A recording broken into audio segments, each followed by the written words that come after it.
Christopher McDougall suggested in his pivotal book that man was born to run. Although I do not look like a lean natural runner, my life has resonated with this theory. I remember the first days as a child when I felt my legs begin to carry me through time and space. My first 5K race around Lake Harriet in Minneapolis when I was pitted against the clock. The first jolt of a runner's high when I felt that I could run forever. Thus far, running has helped me survive. Beginning November 4th, 2009, I've used running every single day without fail to cope with the complexities of my life. When I turned 50 last May, I read that my generation is the first by some calculations with a greater than 10% chance to live to be 100 years old. My thoughts of living for another 50 years reminded me of the 50-mile mark the first time I ran a 100-mile race.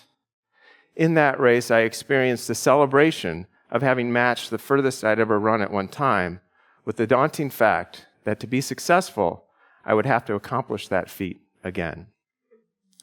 I hope to use the experiences I've gained from running the second half of my 100-mile races as I venture to live to be 100 years old. Particularly, I hope to change from using running to survive my life to using running to thrive. The first half of my first couple 100-mile races in my life taught me the importance of the company I keep. In my very first 100-mile race, I mistakenly started to compete with those runners running the shorter 100-kilometer distance, and I paid dearly for that effort of trying to keep up with them later in the race. In growing up here in Okoboji, I ran with a similar crew. We burned the candle at both ends. We partied all night, and we played hard all day, which led to a very fragile mental state. At my second 100-mile, I fell in with a different kind of runner, one that offered me too much comfort and support, and put into my brain the thought of a DNF, did not finish, which led me to do exactly that. I've had a similar fate in life, where seemingly well-meaning people have convinced me to give up on my dreams. In my most recent 100-mile race, I was fortunate to fall in with the Crazy Trails people. These people met me in the moment of our meeting. They sought that moment not to dominate it or survive it, but simply to thrive. I have found the phases of a 100-mile race require this mental maturity to stay present. After the exciting beginning of a race, when you get to about the 20-mile mark, your body begins to tell you that you've run enough, and the first thoughts of stopping enter your mind. For me, at this phase, my body stops digesting the food that I've eaten and starts to consume my stored fat. This digestion transition is always unpleasant, no matter how many times you've gone through it. But having gone through it over and over again has taught me to be okay in a place of temporary discomfort, knowing that it will pass if I just keep going. Throughout the remainder of the first couple of 100-milers and my life, I continued to relearn these hard lessons over and over again. And initially, that led me on a quest for truth. But this quest to find the exact right answer was soon replaced by an acceptance of faith. I found that to get through each day and each mile was not of my making, but my ability to accept reality and depend on others. This did not sync with the story I'd been told of life and how races were to be run. Strength, self-reliance, and being better than others was the sage advice I'd been given as a younger man. But through my 40s and later races, I realized this did not comport with the realities that I saw. I began to live in the moment for the moment. I began to run the mile for the mile.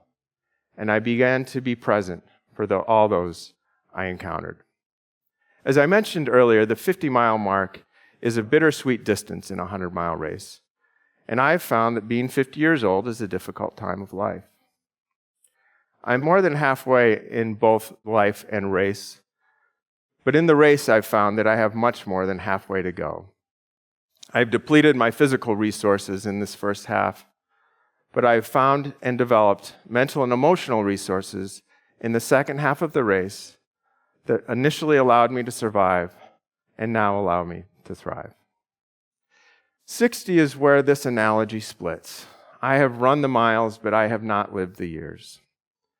In talking to my 60-year-old friends, we discuss retirement, empty nests, slowing down of our physical hobbies, and picking up of more cerebral ones. I have seen this change in their perspective lead to their loss of serenity, boredom at work, and loss of contact at home. As I enter the second half of a 100-miler, I've found the fear of what will come when the light leaves the course, and I begin to go to the deep, dark mental and physical places I've been before. And that fear affects my current pace, my ability to enjoy the beauty of the course, and connect with my fellow competitors. In order to counteract this second half dip, I've learned to limit my goals to more tangible things. The next bend in the trail, the hilltop up ahead, or the next aid station. I've also fallen in with the pace of another racer, or assisted a runner that is in a more desperate state than my own. 70 through 90 miles in a 100-mile race is the most difficult time. Generally, the sun sets on the course, and the trudge through the darkness begins. This is where I have found the black holes that all ultramarathoners will warn you of if you ever decide to tackle the 100-mile distance. This is the only place I've ever quit a race. My loved ones have told me that this is a time in life where mental disease or physical pain may convince someone that the struggle is no longer worth the reward. In a race, I find that I must think only of the next step, for 2 steps seems more than I can bear. I've begun to learn to thrive through this section of the course by changing my thoughts of self-doubt, fatigue, and physical pain with the simple mantra of just keep moving to see what's next. The 90-mile mark has always been important in a 100-mile race because at that point, it's hard to justify not finishing. I have found in my conversations with 90-year-olds that they have an acceptance of their age that younger people do not. They find an appreciation in each day that allows them to let go of the little things and fill their life with gratitude. Getting through the final 10 miles of a 100-mile race, I often think back to all the miles of training and the sacrifices that those who supported me gave me. And as the miles tick down, my effort increases and my pace quickens. 9 to go, 8 to go, 7 to go. Each mile seems a little bit longer than the last. 6 to go, 5 to go, 4 to go, 3 to go, less than a 5K. 2 to go, 1 to go. Leave it all on the course and finish strong. Will turning 100 years old feel like this? Seeing 10 decades of life, knowing your grandchildren, your great-grandchildren, and possibly your great-great-grandchildren?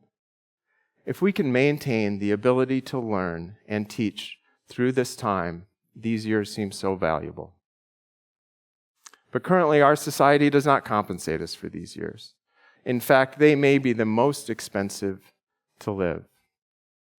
So the question arises, will a population of vibrant 90-year-olds become valuable in our society? I have found that running 100 miles is not a feeling of revelry, but a feeling of longing for more. When I share this achievement with a non-runner, I'm often met with a sideways glance.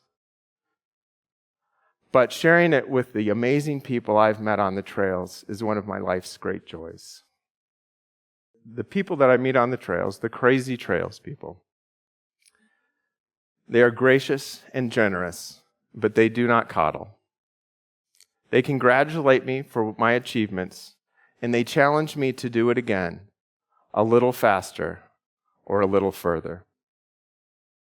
I ran my best 100-mile race in October at the Mines of Spain 100 in Dubuque, Iowa, and I believe the preparation for this talk is the reason why. I sought out the experience in the second half of the race instead of just trying to survive it. And I found myself surrounded by incredible people to help me along the way.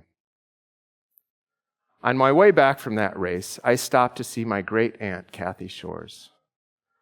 At 106 years old, she had lived this life that I was studying.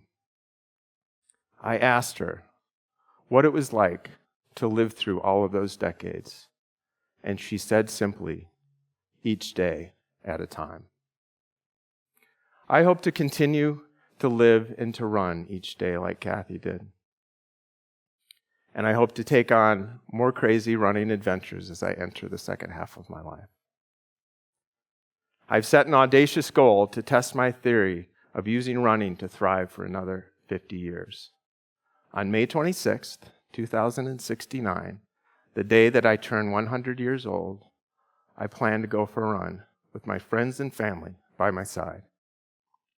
Not to coddle me, but to live with me in that moment and to thrive with me through each mile. Thank you.